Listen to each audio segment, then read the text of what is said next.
ایک زمانہ تھا، ایک درخت کو لوگ پوجنے لگے، تو وہاں ایک صوفی تھا، عبادت گزار تھا، شب زندہ دار تھا. اسے پتا چلا کہ لوگ درخت کو پوج رہے ہیں، تو اس کے دل میں بڑی غیرت جاگی. توحید کی غیرت ہوتی ہے، وہ جاگی اور وہ کھڑا ہوا، اس درخت کو کاٹ دوں گا جس کو لوگ اللہ کا شریک سمجھ رہے ہیں اور پوج رہے ہیں. ہاتھ میں کلہاڑا پکڑا اور اس درخت کو کاٹنے کے لیے نکلا. راستے کے اندر شیطان کھڑا تھا. اس نے کہا میں تو نہیں جانے دوں گا، اور شیطان نے راستہ روکا. اس نے پٹک کے شیطان کو زمین پہ مارا اور اس کی چھاتی پہ بیٹھ گیا.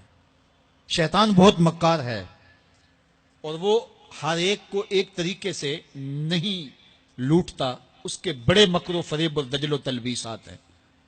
اس نے دوسرا طریقہ اختیار کیا. اس نے کہا جناب آپ عبادت گزار ہیں، تہجد گزار ہیں، شب زندہ دار ہیں، آپ درخت کو کاٹیں گے، لوگ آپ کے مخالف ہو جائیں گے، پھر آپ کو ان کے مقابل کھڑا ہونا پڑے گا، اور سویرے شام لڑائی ہی لڑائی، آپ کی عبادتوں کے وقت میں خلل آئے گا. تو آپ نے ان کی قبر میں تھوڑا جانا ہے، آپ کی قبر اپنی ہے، ان کی قبر اپنی ہے، آپ چھوڑیے ان کو.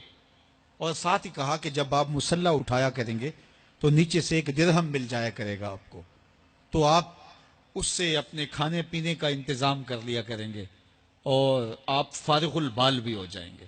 اس طرح باتوں میں لگایا اور وہ زاہد صاحب واپس آ گئے. نماز پڑھی، مصلی اٹھایا، درہم ملا، بڑے خوش ہوئے اور دلیلیں تراشنے لگے. واقعی مجھے کیا لگی، تمہیں غیر سے کیا، تم اپنی نبیڑو، تم اپنی قبر میں جانا ہے، جائیں وہ بھاڑ میں، مجھے کیا لگے، مجھے ان کے بارے میں کیا پوچھا جانا ہے. نمازیں پڑھتا ہے، ہر نماز کے بعد مصلی اٹھاتا ہے تو ایک درہم ملتا ہے. کافی دن گزر گیا، دل بھی آہستہ آہستہ مردہ ہو گیا. ایک دن مصلی اٹھایا تو کوئی درہم نہیں نکلا.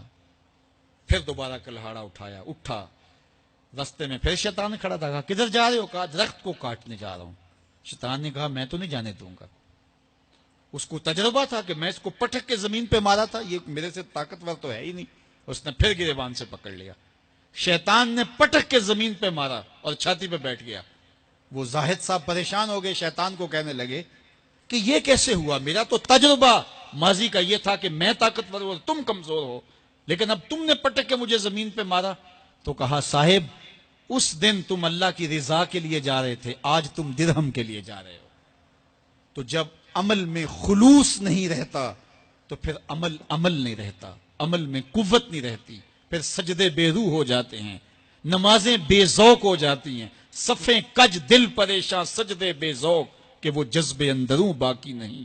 نماز، روزہ، حج، زکوٰۃ سب کچھ ہے باقی مگر تو باقی نہیں. پھر سب کچھ چلتا رہتا ہے لیکن رسم ہوتی ہے. لا یبقى من الاسلام الا اسمہ ولا یبقى من القرآن الا رسمہ. پھر قرآن پڑھا جاتا ہے، رسم ہوتا ہے. قرآن دل کو پھر نہیں بدلتا، اس لیے کہ رسم ادا ہو رہی ہوتی ہے. جب رسم ادا ہو رہی ہو تو پھر قرآن دل کو نہیں بدلتا. جب قرآن کے طور پہ پڑھا جا رہا ہو پھر یہ دلوں میں رنگ اتارتا ہے اور معرفت کا نور دیتا ہے اور دلوں کے زنگ اتارتا ہے.